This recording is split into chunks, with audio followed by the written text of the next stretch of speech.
Hello there, Stevos, and welcome back to another episode of Steve's movie wrap-up right here on my YouTube channel, SteveOfficial. Coming up in this episode, I've got a few brand new movies that I have watched this past week, including one, by the way, that I've given 5 stars to over on Letterboxd as well. So without further ado, let's have a look and see what movies I've watched and reviewed over this past week. You're watching Steve's Movie Wrap-Up, episode 96, right here on my YouTube channel, SteveOfficial. The first movie we'll be reviewing in this episode is The Sheep Detectives. So, the first film I have watched this last week is The Sheep Detectives, which I gave 4 stars over on Letterboxd. Surprisingly, I had such a good time with The Sheep Detectives, and if you haven't yet seen this film for yourself, then definitely do check it out, because I do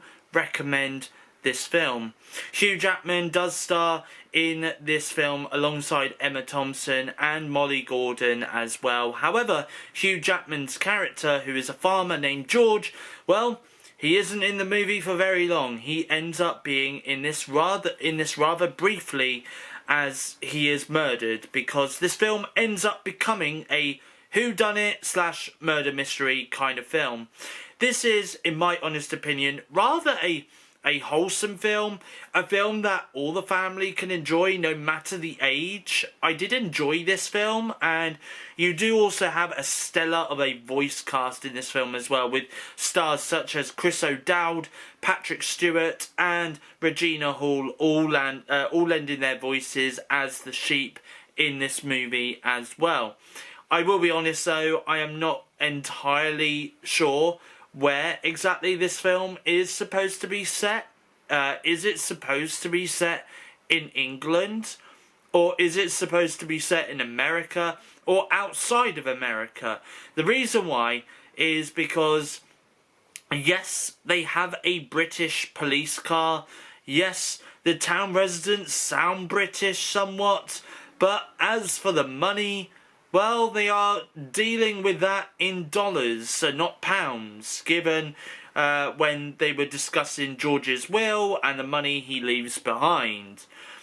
There are some twists and turns throughout the running time of the film as well, which is to be appreciated. And speaking of running time, The Sheep Detectives does clock in at 1 hour and 50 minutes. Is The Sheep Detectives a movie I can see myself revisiting, rewatching in the future? For sure it is. And is this a movie I can see me buying to keep on digital platforms later this year? For sure it will be. But for now, The Sheep Detectives is now showing in cinemas and theatres worldwide. Cold Storage. Next up is Cold Storage, which I gave 2.5 stars over on Letterboxd. Joe Keery, Georgina Campbell and Liam Neeson and Sosie Bacon all star in Cold Storage, a comedy horror film which was released earlier this year, which sadly for me I wasn't able to catch in cinemas, but now that it has been released on digital and it is also available to buy on DVD as well for those of you out there who are physical media collectors, you know, who do still buy DVDs, I have decided to give this film a watch on digital. So what did I think of Cold Storage? There is some rather decent moments in this film, and it does have a somewhat solid script / dialogue within the film as well.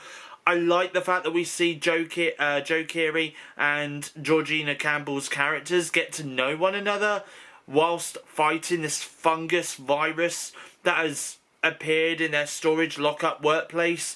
There is a couple of moments throughout the film where the dialogue did make me chuckle a few times as well, which was good. But as for the running time for Cold Storage, the film does clock in at 1 hour 39 minutes, and for me, I didn't mind the running time at all. I did also appreciate some of the horror imagery that we did get in this film as well, because again, this is classed as a horror film as well.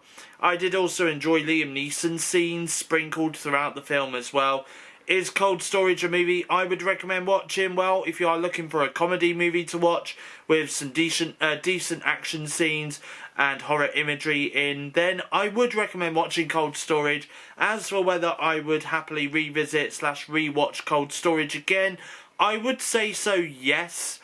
But however, though, I wouldn't say I would be in any rush to go back and revisit Cold Storage anytime soon. That being said, though, I do appreciate the film for what it is worth. So, Cold Storage is available to buy and rent on digital platforms right now.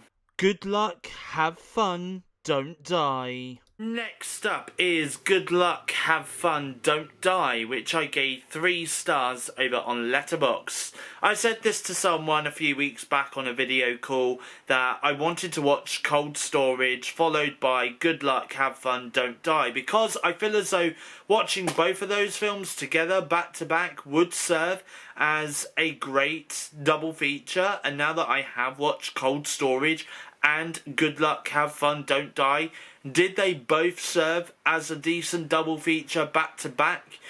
Well, the answer to that question is yes. Now, given the fact that Cold Storage was a comedy horror, this served more of an action comedy film. Now, while I gave Cold Storage 2.5 stars on Letterboxd, I've given Good Luck, Have Fun, Don't Die 3 stars on Letterboxd. Why have I given this film an extra half a star rating? The answer is simple.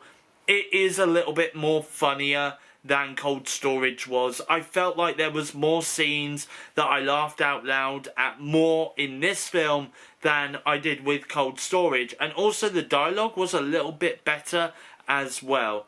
The running time for Good Luck, Have Fun, Don't Die does clock in at 2 hours and 14 minutes, but the film does also star Sam Rockwell, Zazie Beetz and Juno Temple as well.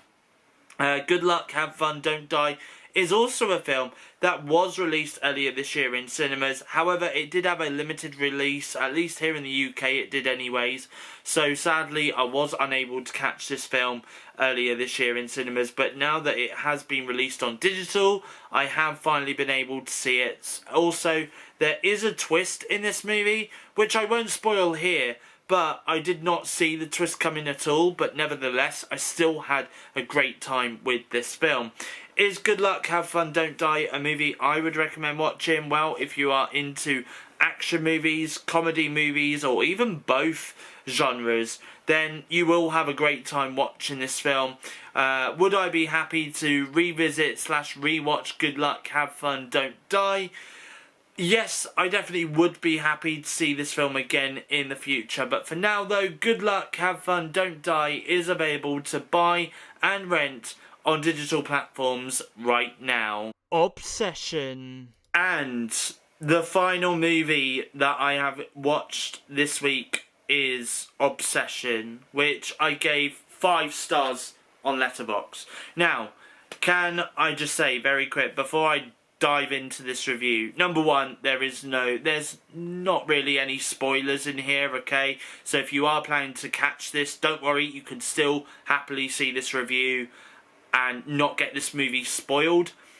I mean, honestly, I feel like I wish I could dive into spoilers for this film, because there is so much that happens. So much.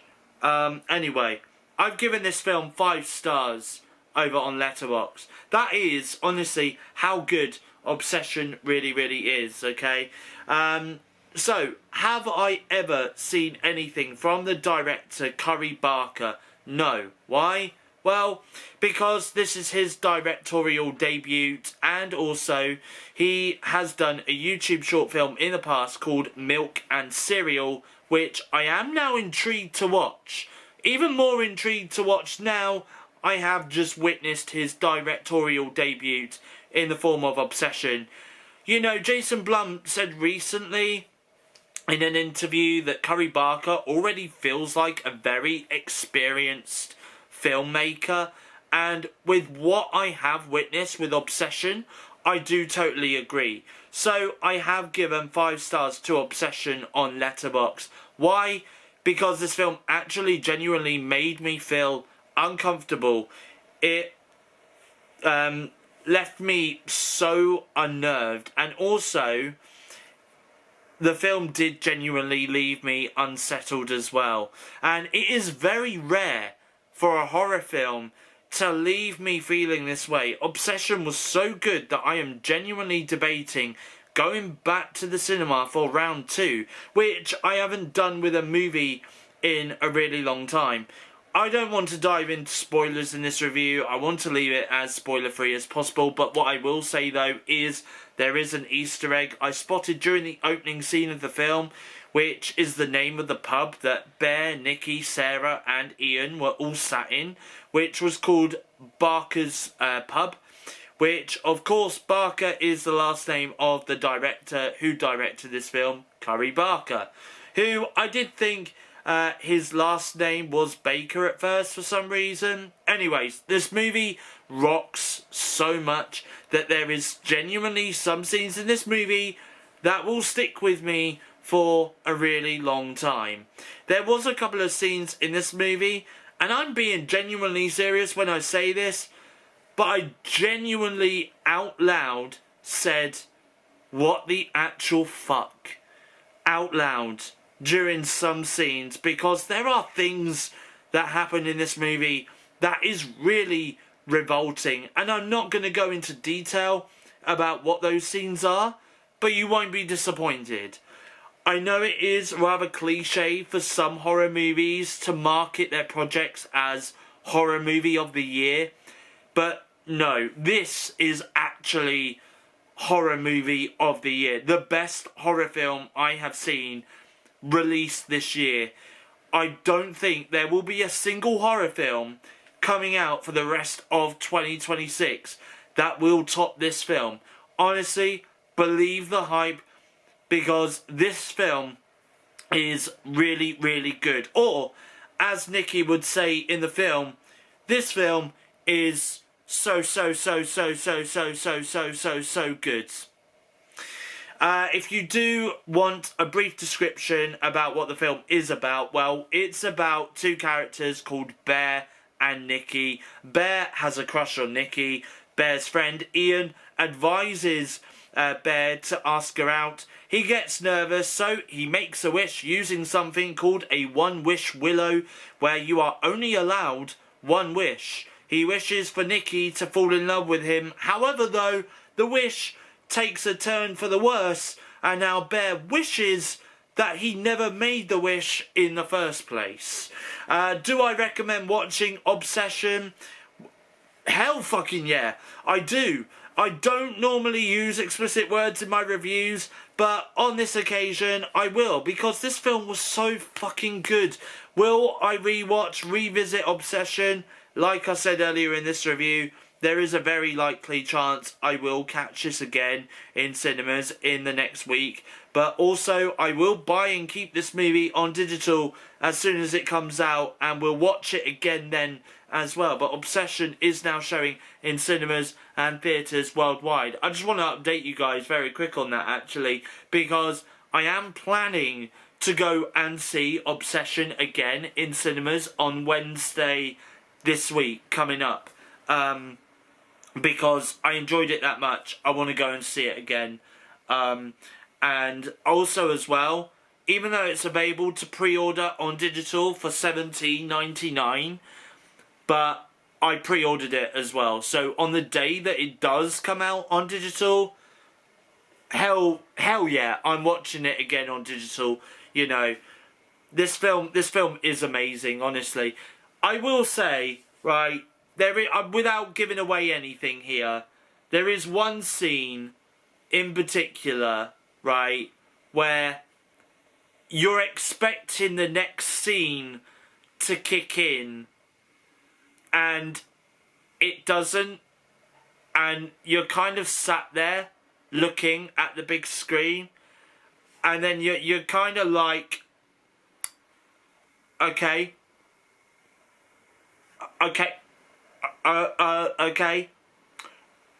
cut. Next scene. Oh fuck! Next scene. Jesus Christ. Come on, next scene. Honestly, this film is, this film, very unnerving. Highly do recommend watching it. And that is it for this week's episode of the movie wrap up. Honestly, I like I said, I'm not going to review Obsession again next week, given the fact that I've already seen it and reviewed it and stuff. But you know, honestly, I think the last time I watched a movie more than once at the cinema was probably The Substance, and that was all the way back in 2024. You would have thought that, you know, a movie like the Super Mario Galaxy movie, for example, that came out earlier this year, you would have thought I would have seen that movie more than once at the cinema.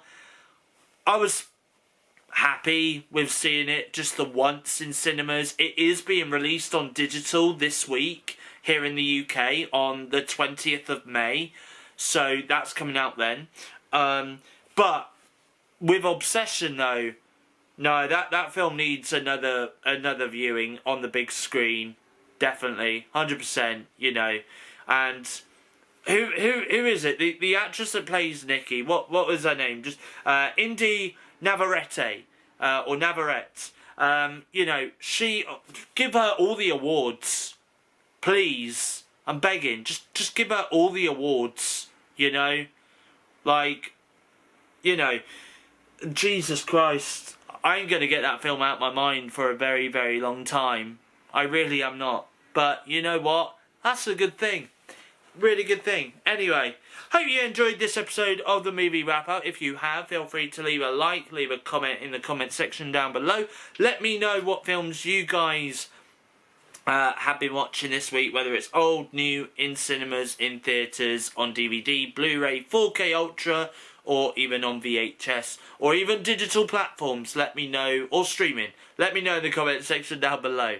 And as always, if you like what you see here and you want to see more, feel free to hit that subscribe button to become a Stevo. Obviously, I'll be back again next week with another episode of the movie wrap up. I should have a review for The Devil Wears Prada, Mortal Kombat 2, The Devil Wears Prada 2, and Finding Emily as well.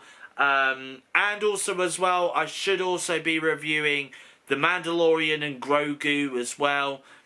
I might even have some concert reviews as well coming up in next week's episode of the movie wrap up, because Lady Gaga's just recently released a tour film on Apple Music, and Dua Lipa is releasing a tour film on YouTube on Thursday this week, which I do want to watch, which is from one of her Mexico tours that she did for Radical Optimism.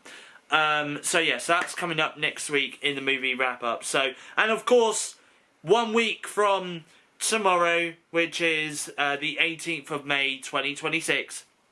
Of course, 1 week tomorrow, there is going to be, it's 1 week until the return of the weekly vlogs, formerly known as, of course, well, formerly known as the weekly vlogs. They're now being known as Lens on Life. Alright, lots of stuff coming up. Honestly, I am nearly finished wrapping up the episodes that I've got lined up, alright, during this part of the year. So I'm nearly done with filming this upcoming series, okay? So, yeah, anyway, I will provide you with more details on that as well. I might provide you with some more details during next week's episode, at the end of next week's episode of the movie wrap up. Oh, and very quickly as well, I also want to apologise very quick, because a couple of episodes ago, obviously I reviewed The Magic Faraway Tree, and I did say it was in cinemas and theatres worldwide. That is wrong. It was not in cinemas and theatres worldwide. It's actually being released in US theatres in August. So yeah, so they're getting The Magic Faraway Tree later this year, but the UK, it's been released in cinemas in the UK. It's actually already out on digital platforms here in the UK as well, so you can also catch the film on digital now as well. Anyway, guys, thank you for watching. From me, it's goodbye, and I shall speak to you guys again in my next YouTube video.